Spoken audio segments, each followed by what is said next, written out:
Today on Face the Nation, 2018 is already a doozy. A blockbuster behind-the-scenes account of the Trump administration shakes up Washington and prompts the president to defend his mental stability, tweeting that he is a very stable genius. This morning you were tweeting about your mental state. Why did you feel the need to tweet about that this morning? Well, only because I went to the best colleges, or college. I went to I had a situation where I was a very excellent student, came out, made billions and billions of dollars, became one of the top business people, went to television, and for 10 years was a tremendous success, as you probably have heard. Ran for president one time and won. And then I hear this guy that doesn't know me at all. Meanwhile, challenges for the commander-in-chief in Iran, Pakistan, and North Korea, where the president taunted Kim Jong-un about the size of his nuclear button. We'll hear from the head of the CIA, Mike Pompeo. Kentucky Senator Rand Paul will join us to talk about the challenges for Congress in 2018. And former Mississippi governor and RNC chairman Haley Barbour will join us to talk about this election year. And we'll also have plenty of analysis on all the news here and abroad. It's all ahead on Face the Nation. Good morning and welcome to Face the Nation. I'm John Dickerson. With temperatures getting down to the single digits in Washington this weekend, the president, members of his cabinet, and the Republican congressional leadership left the city and huddled at Camp David to talk about priorities for the new year. CIA Director Mike Pompeo was at Camp David for the meetings, but is back in Washington and joins us this morning. Welcome, Mr. Director. John, thank you for having me on this morning. The president said he is a stable genius. Is he? I'm with the president nearly every day. We engage in complex conversations about some of the most weighty matters facing the world. I deliver to him this exquisite product that's been developed by my officers. He engages in a way that shows his understanding of the complexity. He asks really hard questions. He delivers policy outcomes based on the information that we provide him. My observation of the president is that we deal in serious matters, and that this book is in no way that. Let me get to those serious matters in a minute, but give us an example of this. There is this book you referred to. It's got a lot of stories. There's a lot of debate about the veracity of them. Give us one of these penetrating questions, one of these insights the president has had. Sure, I'll give you a really good example. It was from early spring, so I'd been serving for a couple of months at this point, if I have the timing right. And there was this question about Syria. Was this, in fact, the Assad regime that had used chemical weapons? That's an intelligence question in the first instance. Can you demonstrate that it was truly chemicals? Were they used against civilians? Was it the Assad regime that had done that? And he called me up and had three very direct questions, basically what I just laid out for you. Mike, I need you to answer those for me as quickly as you can. And then we came back the next day and gave him what we knew at that point. He sent us back for a little more clarity so that we were confident in what we were doing before he made what he viewed as a very important foreign policy decision about how to respond to that. I could give you countless other examples, John. So it seems to me we have a situation here where, on the one hand, you have the accounts in this book, which would, if it were true and there were questions inside the administration about the president's ability to perform his office, that it would put a duty on those working around him to speak up. And then on the other side, you have what could be a fundamental smear against democracy, which is to say the fitness of the president. This isn't just some political critique. This is about whether he can perform, which goes to the heart of what's going on. Those are, it seems to me, the two options. Is that the way you see it? I can only give you my experiences, John. I haven't read the book. I've got plenty of important things to deal with. I don't put this as one of those. But my observation is that my dealings with the president on some of the most important issues that the president has to face are as professional and as thoughtful as the American people deserve. The president's handling these duties in a way that I'm incredibly proud of to be part of his team. Let's move to one of those duties, North Korea. The New York Times has a piece in the Times talking about the intelligence failure on being able to track the North Korean missile program. And in that piece, it says this, talking about the intelligence community, their inability to foresee the North's rapid strides over the past several months now ranks among America's most significant intelligence failures. What do you think of that piece, and is that right? Yeah, John, Mr. Sanger just got this one wrong. David Sanger, the author of the piece. Look, I've been one who's been candid where the intelligence community has made mistakes, where we have missed things. This is not that.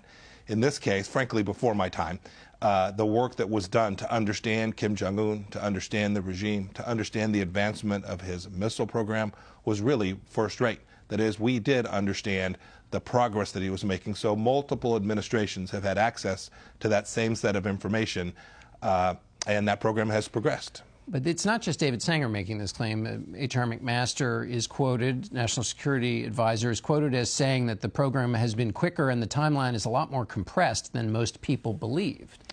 Yeah, look, you're never going to get the day right or the week right. What intelligence can provide to policymakers is an understanding of capability and capacity, an understanding of motive and intent. We nailed both of those things. And then our best effort to understand how that will proceed, at what pace. We frankly got that mostly right. You, when we last spoke in August, you said an attack from North Korea is not something that is imminent. Where is that? Do you still believe that now? I do.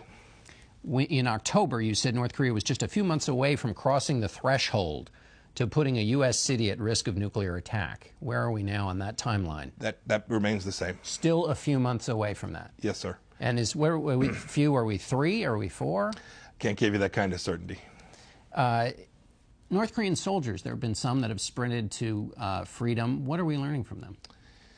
So 2 things that our analytic team would identify. One is that this is we talk about their nuclear force a lot, John. It's the big focus, but I will promise you Secretary Mattis and our team never forgets that they have an enormous conventional capacity as well that threatens not only South Korea but other neighbors. And I don't want to on the show here this morning tell you, but we have what we think is a very good assessment of their military capability. That is how ready those enormous forces are. You said in December the president's tweets actually helped the CIA execute its mission. This week, the president tweeted about the nuclear button. How does that help the CIA do its mission? Yes, sir. That tweet is completely consistent with U.S. policy. The president, unlike previous administrations, has made a real commitment. That is, the denuclearization of the peninsula is the mandate. That is what we are going to achieve. The president has made very clear that we're going to do everything we can to do that in a way that doesn't involve military action, but has equally made clear that we're not going to stand for allowing Kim Jong-un to hold Los Angeles or Denver or New York at risk. And I think what you saw in that message, the same as the rest of the messages that the president has put out and the State Department has put out, have made that policy crystal clear. And it is important that Kim Jong-un understand that clarity. Some people criticized that tweet and thought it was a little, you don't kind of joke around or you don't be cavalier about nuclear buttons. Is that, though, helpful, that kind of willingness to risk talking about nuclear buttons in a casual way in terms of keeping the other side off guard? Boy, I can't tell you that Kim Jong-un has read that tweet because I can't prove it, but I'm confident that he did. And my guess is that as he reads it, he's trying to figure out exactly how it is he does what he wants to do, which is keep his nuclear weapons and stay in power. I think that's what you see happening this week, where he's now agreed to have some conversations with the South Koreans. He is looking for a foothold to walk himself back. This would be entirely consistent with his historical activity. When he sees the threat, he tries to pacify it. And you can be sure that this administration is not going to fall prey to the same trap that previous administrations did. In the narrative so far with North Korea, they have continued testing. The U.S. has said, stop testing, we might talk in some fashion. So in that context, this decision to talk with the South Koreans would seem to be a positive step if he's in the mood to step back instead of test more missiles. Yes, sir. I hope that's the case. Ever the optimist, always the realist. I hope that's the case, but the past history would indicate that this is a feint. This is not likely to lead to any true change in his strategic outlook. That is, he will continue to want to maintain his nuclear capability, and that, the president has said, is unacceptable. Is all the engagement in the last several months, has your picture gotten clearer, more sharp about the North Korean leader, or fuzzier? A little more clear. And frankly, the focus of the great officers that work for me, their efforts to deliver to the president a little more granularity and a little more color to help understand what not only Kim Jong-un is thinking, but those around him. John, we don't think Kim Jong-un is getting the straight story from those around him about the tenuous position he finds himself in, both domestically and internationally. It is not a good thing, a healthy thing, to tell Kim Jong-un bad news. The president this week also tweeted about the deep state. Is there a deep state at the CIA? No, sir. Has there ever been one? So I've only been there for a little while. I can't believe that it has ever been there. These are professionals who sacrifice so much to serve America. They're patriots of the truest and highest order. Iran, what's the significance of the protests so far? And is this a turning point, or is this just a flashpoint and the regime will continue to have power? Difficult to know analytically if this is a turning point, but it is different, John. The protests that we saw in 1999 and 2009 were from elites.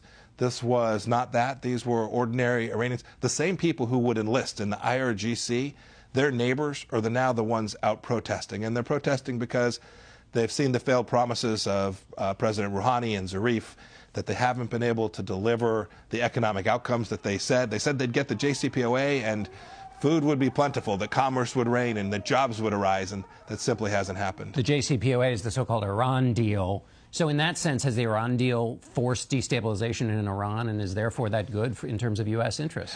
Well, from the CIA's perspective, I won't get into the policy piece of this. From the CIA's perspective, what is clear is that there have been economic difficulties in Iran, in the places outside of Tehran. There's a massive unemployment. What the Iranian people were promised has not happened. They can see that, and thus they have taken to the streets. Let me ask you about Pakistan. The U.S. is cutting off aid to Pakistan. Pakistan's a nuclear power. Is it a good idea to be pressuring Pakistan, given all that's on the rest of the plate in the United States, with a nuclear power? John, again, I'm going to avoid the policy that you asked about, but I'll talk to you about, from the intelligence perspective, what we see. We see the Pakistanis continuing to provide safe harbor havens inside of Pakistan for terrorists who present risk to the United States of America. We are doing our best to inform the Pakistanis that that is no longer going to be acceptable. So this conditioned aid, we've given them a chance. If they fix this problem, we're happy to continue to engage with them and be their partner. But if they don't, we're going to protect America. Haven't we always, though, we get a lot in the U.S. intelligence benefits from things that the Pakistanis lets the United States do as well. And so isn't there kind of a relationship? It may not be perfect, but for the bad things they do, they allow U.S. counterterrorism forces to benefit from staging or other benefits out of Pakistan. So isn't that at risk in terms of is a national security problem for the United States? The president has made very clear that he needs Pakistan to cease being a safe haven for terrorists that threaten the United States of America. End. Period. Full stop. Let me ask you about the reauthorization of the FISA so-called 702 section. There's some question about how long to reauthorize it. What is the CIA's position about this program, which allows surveillance of foreign people, but also, critics believe, allows a backdoor to gaining information about Americans? John, the Section 702 is an important component of American national security. It allows us, the CIA, to observe communications from non-U.S. citizens, persons outside of the United States. That's central to our mission, and so we are very hopeful that we can reach an accommodation, that we can get to the right place. And I understand it may well come to a vote this week. I hope that's the case. I hear the critics from the other side. I understand their concerns. I hope that we can accommodate them in a way and achieve our national security mission while continuing to protect Americans' privacy. Those are both important missions. I think we can do them both. Let me ask you a final question here. This is an election year, 2018. We've had a lot of talk about the Russians' effort to destabilize the 2016 election. Are the Russians engaged in trying to undermine the elections, and do you worry about that this year? Yes, sir, I do. Are they currently doing that? Yes, sir. Have been for decades. Yeah. So yes, I continue to be concerned not only about the Russians, but about others' efforts as well. We have many foes who want to undermine Western democracy. So there's this Washington-based focus on Russian interference. I want to make sure we broaden the conversation. We have an important function as a part of the American national security team to keep the American elections safe and secure and democratic. We're working diligently to do that. So we're going to work against the Russians or any others who threaten that very outcome. All right, Director Pompeo, thank you, so John, much for being with us. And stay with us. We'll be back in 1 minute to talk with Kentucky Republican Senator Rand Paul in his first Sunday show appearance since being injured in an altercation with his neighbor. Stay with us.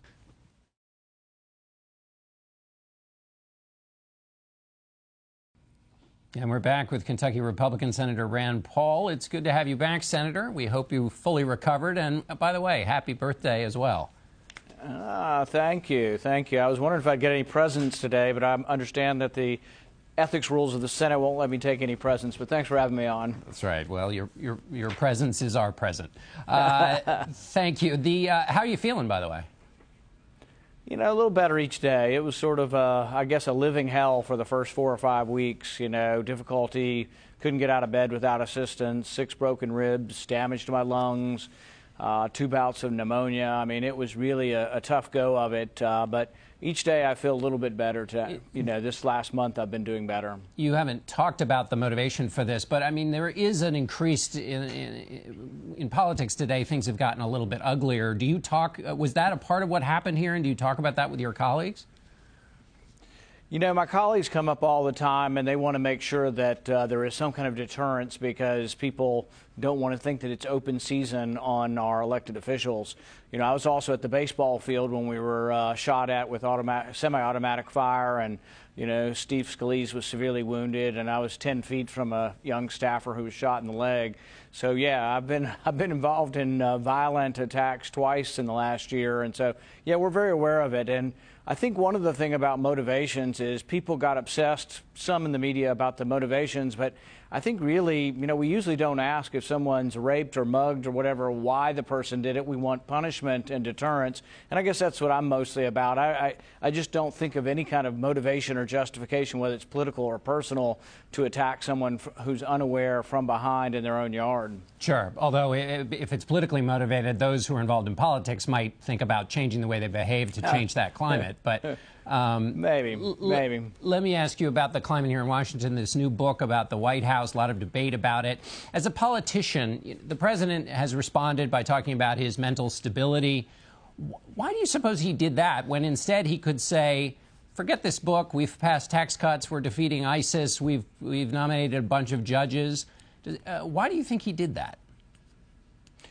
You know, I don't know. I guess my first response was this was sort of a gossipy book, kind of like a Kitty Kelly book back from, you know, when I was in high school. I remember her books would come out, and nobody really believed them. They were treated as, you know, sort of like a sitcom or treated as a television show. But they weren't really treated seriously by the media. I do think from my experience, when I look at the president, I've been around the president quite a bit. I've been in the White House quite a bit with him. I can give you one example that I think really shows his great insight and ability to cut through to the chase and do things that ordinary politicians don't do. And that's when I took in the idea of letting individuals join together to buy insurance across state lines. Every politician, Republican and bureaucrat in Washington said we couldn't do it, and they hadn't done it in 30 years. He looked at the original law. He told his lawyers, look at the original law and see if the interpretation of these previous government attorneys have been correct. And he had the wherewithal just to say, no, we're going to let individuals join these groups so they can get cheaper insurance and perhaps better insurance as well, and perhaps get insurance for people who don't have insurance. But he did that because he's different than any other politician. And now we have all these, you know, wiseacres out there wanting to criticize and be presumptuous about trying to judge someone's intelligence. I can tell you he's got the wherewithal to do things that no politician's been able to do, and in a good way. Let me ask you a couple of policy questions on we talked about Section 702 of the FISA with the CIA director. You have held up a nomination of John Demers, and you're also talking about filibustering this. Why? 702 is supposed to get information on foreigners, and so we have a lower than constitutional standard. We say, well, the Constitution doesn't apply to people in other countries, and I agree with that. So we collect a massive amount of information on foreigners, but they talk to Americans. So after you gather millions and billions of bits of information, turns out there's a lot of Americans in the database. What we don't want to happen is that domestic law enforcement, policemen and FBI are looking in a database that was collected without constitutional protections, and let's say they decide to prosecute medical marijuana people in Colorado, which is legal in Colorado, but now the federal government's talking about changing their policy and going after them.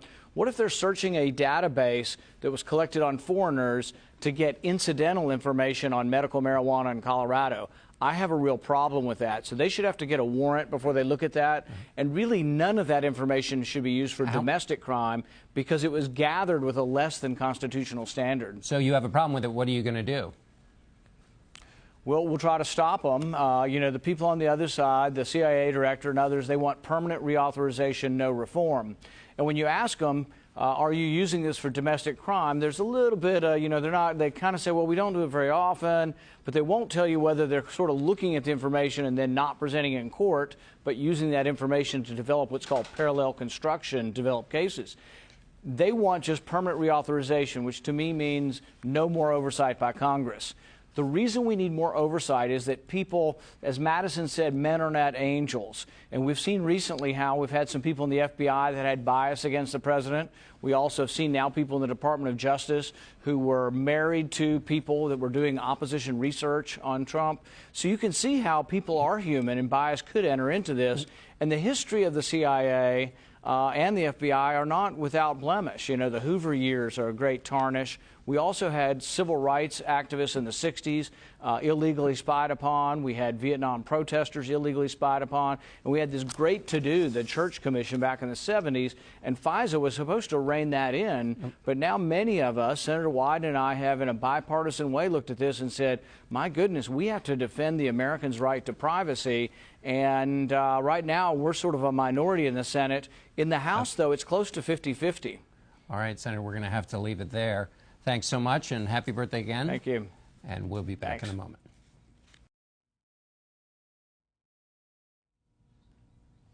To help us break down new developments on the foreign policy front, we turn now to Tom Donilon, National Security Advisor to President Obama, and Michael Morell. He served as the Deputy Director of the CIA and is now a CBS News Senior National Security Contributor. Michael, let me start with you. This New York Times piece about the intelligence agencies missing North Korea. What do you think of it? John, I think this is a deeply flawed piece.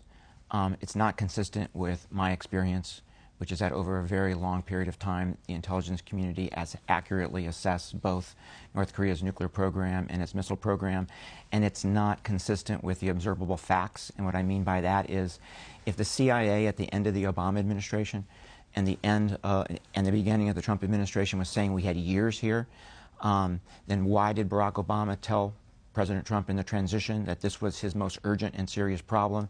And then why did the Trump administration move so quickly to put maximum sanctions on North Korea? Right? This is not an intelligence failure. This is an intelligence success. Tom, give us your sense of where things stand right now in North Korea. The director said months away still from the missile that could hit the United States. Where do you think things are? I agree with Michael's points on the analysis. The United States should be doing, given the high cost of potential military conflict on the peninsula, should be doing everything it can do short of war at this point to pressure the North Koreans to the negotiating table and to achieve our goals, as the director of the Central Intelligence Agency said earlier. That includes working with our allies. It includes continuing sanctions or pressure. And by the way, we've just started really in a lot of these areas in the banking, finance, and oil and energy area, and it's having some effect. And I think we saw some of that effect with respect to Kim Jong-un on New Year's Day reaching out to the South for talks. I agree with the assessment that it's not likely to lead anywhere fundamentally different at this point, but nonetheless, I think an indication of the pressure. We need much more aggressive enforcement. We should be thickening our ballistic missile defense system as part of our deterrence efforts. We should put pressure on the human rights front and to get to a negotiation at some point. I think there's a lot more pressure we can put on them. All right, we're going to be back to this second in a moment. We need to take a short break. We'll have a lot more with Mike Morell and Tom Donilon when we come back.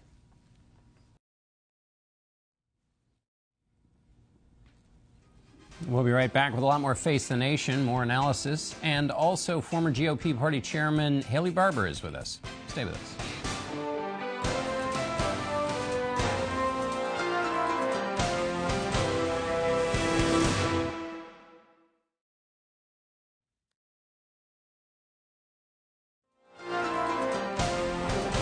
Welcome back to Face the Nation. We're back with Michael Morell, former Deputy CIA Director, and Tom Donilon, former National Security Advisor to President Obama. Mike, let me start with you. The president said this week that the talks between the North and South in Korea are the result of his hard pressure. Do you buy that? I think what the North Koreans are doing, John, is reaching out to the South for two reasons. One is to divide the United States and South Korea. This is a long-term strategy on the part of Seoul, and this is just another example of it.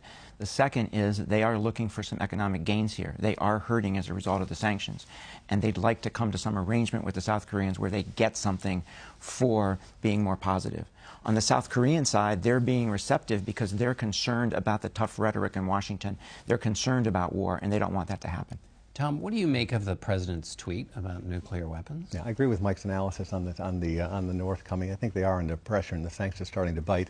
On the tweeting on nuclear weapons, no president should talk about nuclear weapons in a cavalier fashion. It's a really decidedly bad topic for tweeting, frankly. Since the dawn of the nuclear age in August of 1945, every president has sought to speak in the most precise terms about nuclear weapons and the circumstances under which the United States might use them.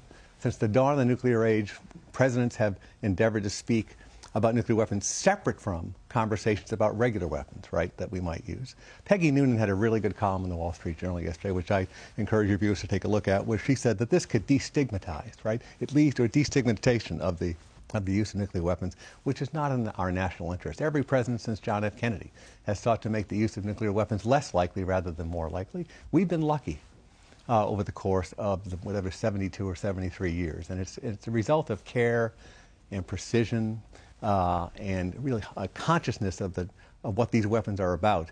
And we really shouldn't press our luck. So it's a profoundly bad topic for Twitter. My last point on this is I would encourage the White House staff. I know that General Kelly has said that he doesn't pay attention to the president's Twitter account. That's a mistake. These are presidential statements, and the world pays attention.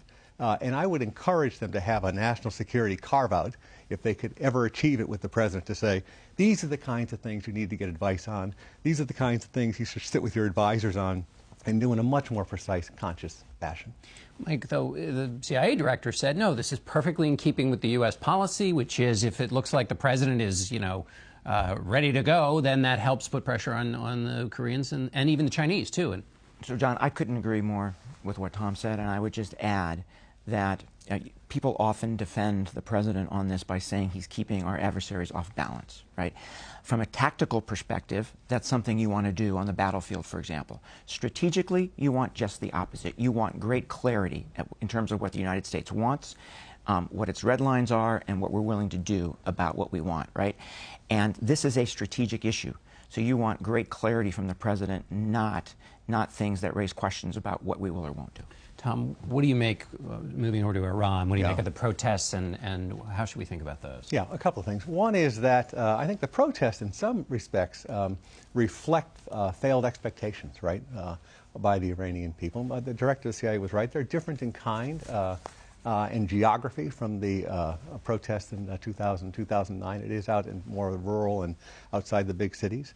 But, the nuclear deal put pressure on the regime to deliver, right, on economics. That was the promise that President Rouhani made. And they haven't been able to live up to that, and that's, I think, somewhat of the cause for this. This is also internal politics. In general, one quick thing on this, we do have a situation here where the president has to decide this week whether he's going to continue waiving the sanctions as part of the nuclear deal.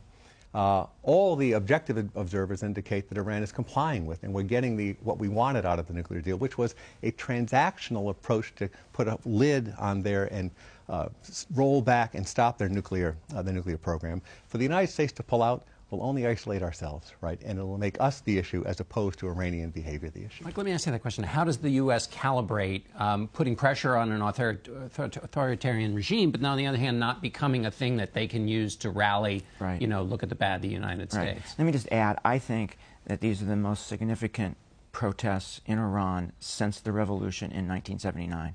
I think they're more significant than 2009, which was limited in geography, as Tom said. It was limited to those people who were already ideologically opposed to the regime. This is much more geographically spread, and these are the supporters of the regime. These are the supporters of the supreme leader. These are the supporters of Rouhani, right? So this is fundamentally different. 2009 was about an election. This is about economic opportunity. This is about corruption. This is about the regime itself. So this is very significant, right? In terms of what we do going forward, I think we have to speak out for freedom in general because we want to send a message to the rest of the world, but I think we have to be extremely careful about how we do that because there is nobody inside of Iran who wants U.S. interference in Iran, right? So whatever we do, I think we need to be careful, and I think we needed to do it with our allies and partners. All right, we're going to have to end it there. Tom, Mike, thanks so much. And we'll be right back with former Governor Haley Barbour. Stay with us.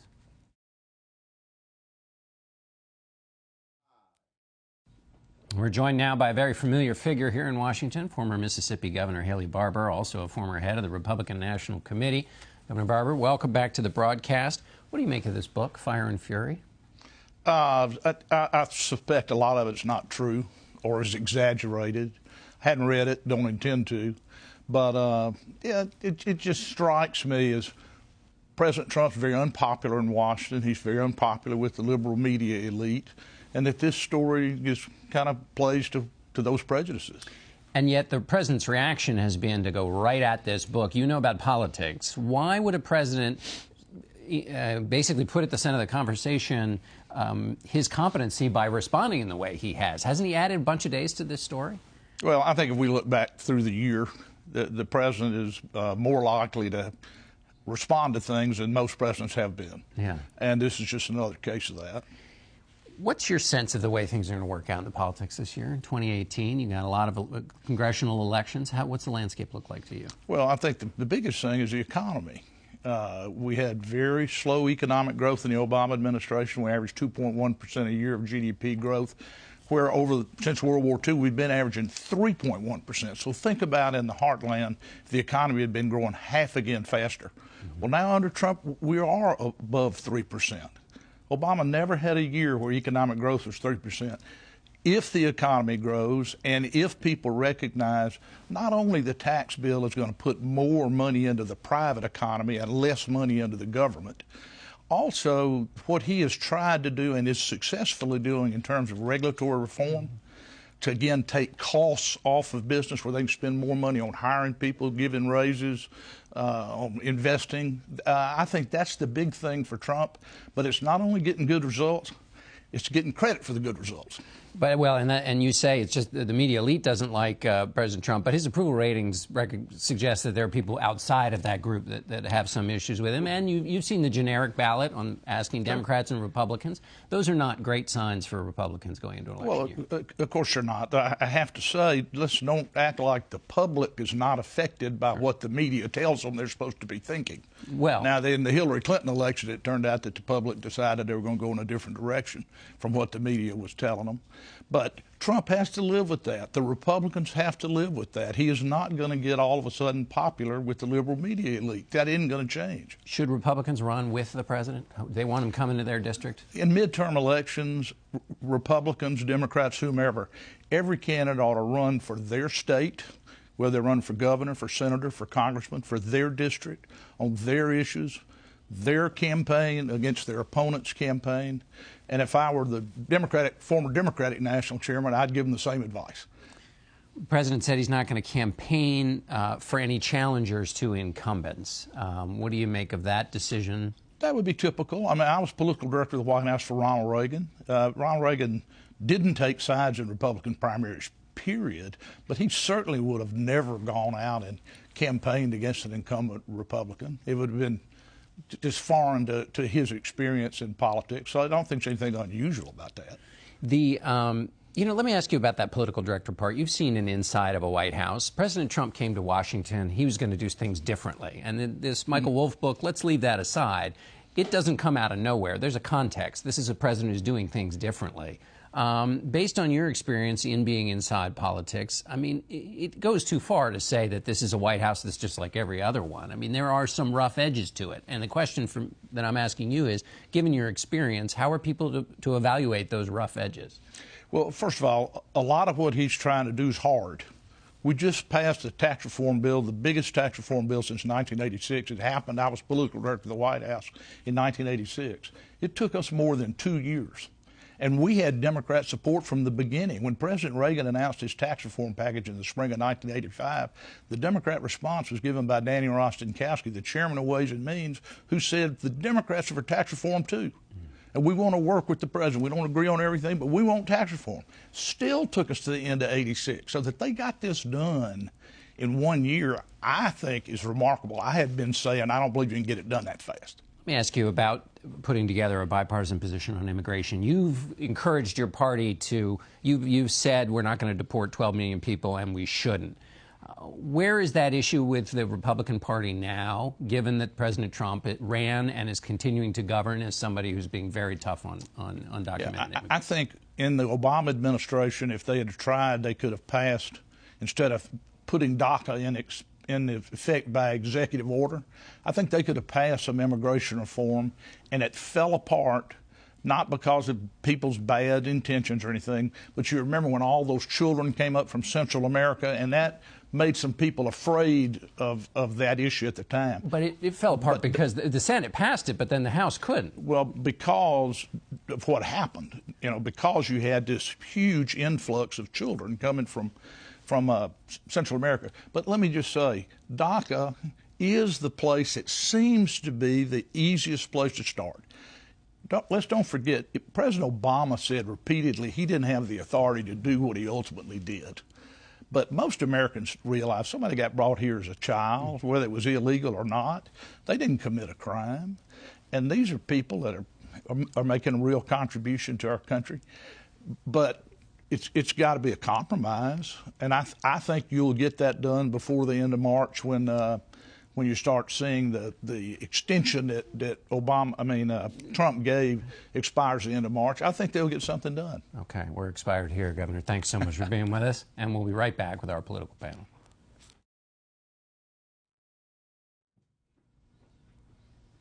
Joining us now for some thoughts on what's been a very unusual week here in politics in Washington, we're joined by Molly Ball, national political correspondent for Time magazine, Mike Allen, the co-founder of Axios, and Ramesh Ponnuru, who is with the National Review, Bloomberg View, and the American Enterprise Institute. Welcome to all of you. Molly, I want to start with you. We can talk about the Michael Wolff book, but first let's talk about the president's reaction to the book, which is happening in front of our eyes. What's your assessment of it? That, to me, has been the most telling part of this whole episode because, first of all, as a matter of political or communication strategy, the professionals would tell you that if you ignore something like this, it's much more likely to go away. Now, there's a lot that is explosive and salacious in this book, but to engage with it in the way that the president has and to really publicly fly off the handle, if anything, substantiates a lot of the claims about the degree to which he takes things personally, the degree to which he is obsessed with personal slights and has to hit back no matter how far down he may be hitting. I mean, it's almost as if he's dropped any pretense that his first priority is his work on behalf of the American people. It's very clear that he's preoccupied first and foremost with his own ego.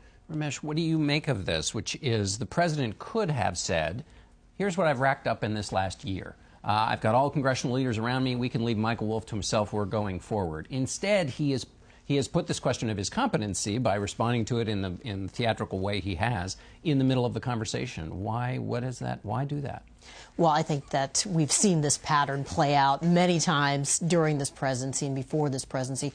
One of the other things that the president is demonstrating is that he is obsessed in particular with the media. He's obsessed with the cable news coverage of him. He tweets out comments about individual CNN interviews in between all the times he's saying he doesn't watch that much cable news and he doesn't care about what the media thinks. He is the #1 consumer of cable news. And not only that, his communications aides are out there performing for him.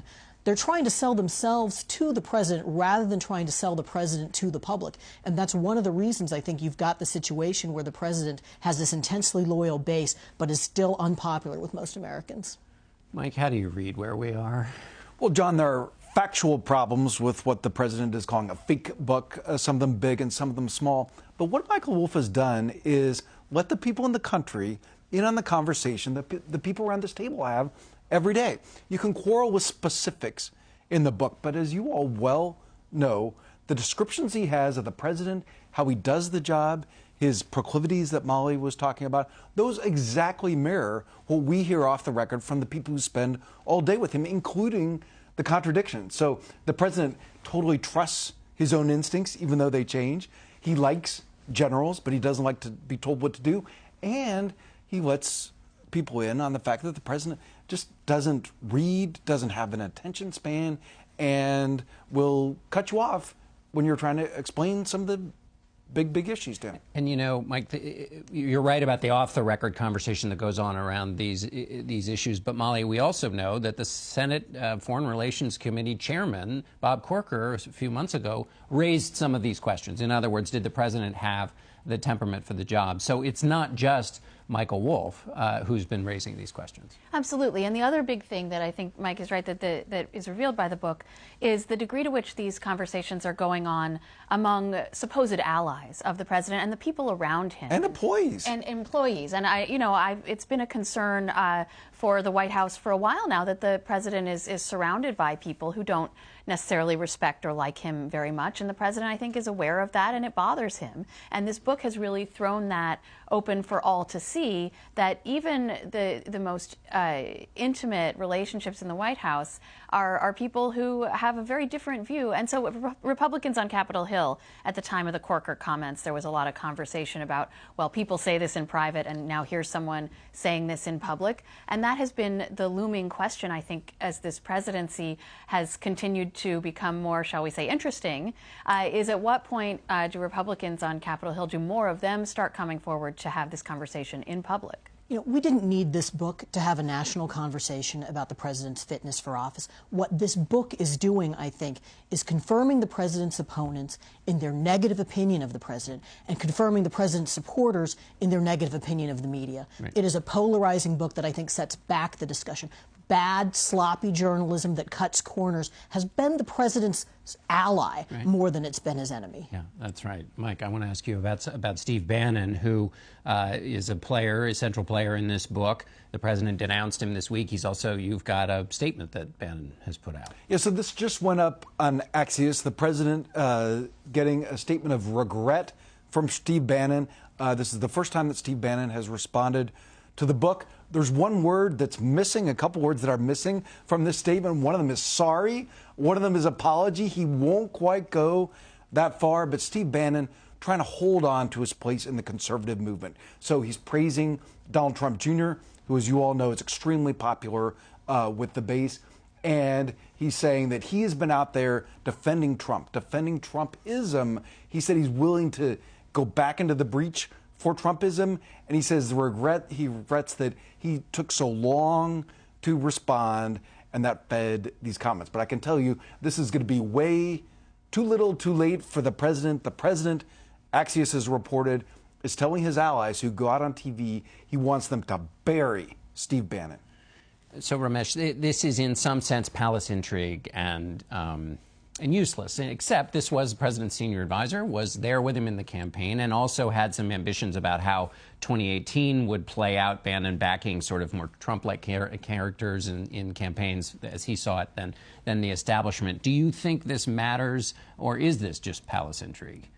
There still is a Republican Party establishment that is not in love with Donald Trump, even though it is allied to him. And what I think the net effect of this Bannon controversy is to bind that establishment more closely to the president. They hated Steve Bannon. They are happy to see him marginalized and isolated, and they are cheering the president on as he does that. They are speaking with one voice with the president in saying, let's get rid of this guy forever.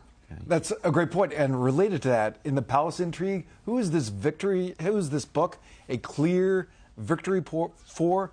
Jared Kushner, Ivanka Trump. Javanka, as Steve Bannon calls them in this book. They wanted him out. They said they didn't trust him. The president had said that he thought Steve Bannon was a leaker, and it all turned out to be true, because what's so fascinating about this Wolff book, and why more of it is true than the White House is letting on, is he did something that is very rarely done, and that is he just took a lot of off-the-record comments and printed them. And I think this was clearly... Which, by the way, that ain't by Hoyle. You're not supposed to do that. Under any well, and it hurts Hoyle or all anyone else. good journalists who honor our agreements with our sources. I mean, that's deeply When he seems to have problematic. printed things that he heard rather than things that he corroborated and checked out. But what you don't see in that Bannon statement is, I didn't say that. Right, The Bannon right. comments, he has sort of reversed himself in some ways. He hasn't taken it back, and he hasn't said he didn't say it. So that part of it clearly holds And a up. lot And of the the- Bannon thing does matter, because to the degree to which Trump had someone creating a vision for him, creating an ideology that was unique to him, that was Bannon. That came from Trump's gut, but it was Bannon who was putting that into a theoretical framework. With him gone, I think there's much less of a root for that. But electorally, a lot of the cat is out of the bag. These primary challengers already exist and are turning some of these primaries, particularly in a place like Nevada, into a referendum on the Trump party versus the traditional Republican Party. Bannon's bark was always worse than his bite in terms of having challengers in every single state, but the challengers are already there in some places. And the reason that Steve Bannon isn't denying what he said, and not many other people have either, is Michael Wolff has dozens of hours of tape. And a lot of that tape, the people thought it was off the record, but it is on tape, gives you very little place to go now that it's out. You think the president's on any of those tapes? I don't know the answer to that. But this is an important point, that the pushback has been broad and not specific, which is a point in Wolff's. And the thing that's totally bogus about, just real quick, the thing that's totally bogus about their pushback is he did have the access. He was over there all the time. Right. He was sitting in the West Wing when the other staff found out that Comey was fired. He was there. Yeah. Right. Ramesh, It reminds me in a lot of ways of the Ed Klein books about Hillary Clinton, but the difference is that nobody thinks that he was anywhere close to the Clintons, whereas Wolff, yeah, he was in there. And this was a period in the White House where things were a little loosey-goosey. Mitch McConnell seemed very, very happy about Steve Bannon's rough patch. Why is that important? Right. I mean, it just gets back to my point about the party establishment being binded closer to the president and being very happy about Bannon's absence. Bannon wanted to take down McConnell. One of the things he wanted from the candidates he was backing for the Senate was their pledge that they would oust McConnell as the Senate Republican leader. All right. We're going to have to leave it there. Thanks to all of you. An extraordinary book. We'll be hearing about this undoubtedly for more than just this week, and we'll be back in a moment.